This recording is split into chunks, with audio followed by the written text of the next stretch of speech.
Thank you Lord, thank you talaga. Ano ng bag niya? Bagong feature ni DJI Mini Mic 2. Press. Whoa!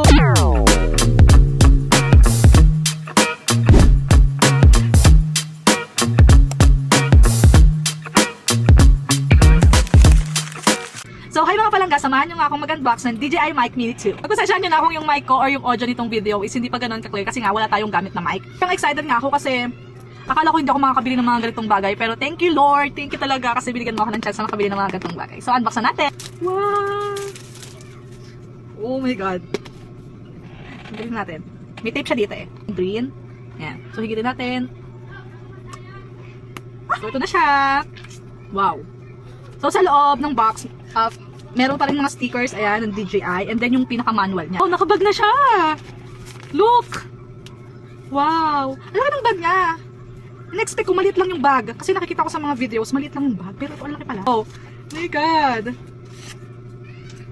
Wow! Wow talaga, wow! As in, wow! So, ito yung mga cover. Ayan, ito yung bagong feature ni DJI Mini Mic 2 na may mga cover ka na pwedeng pamilian para doon sa DJI mic mo.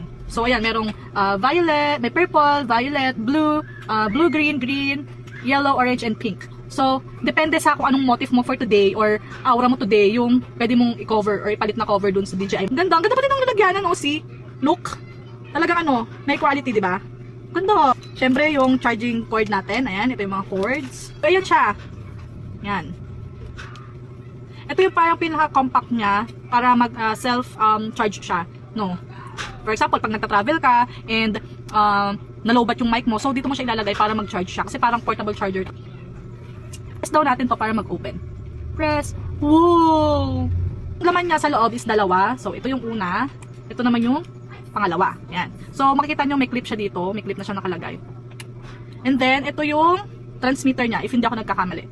So, ayan. Ayan siya. So, umiilaw siya. Ibig sabihin naka-on siya. Sa loob niya, meron na siyang ito yung pinaka-adapter, if hindi ako nagkakamali. Itong DJI Mini Mic is automatic na siya nagko-connect sa camera. Pero let's check mamaya dahil first time ko nga lang na magkaroon ng ganito. Then, ito yung magnets.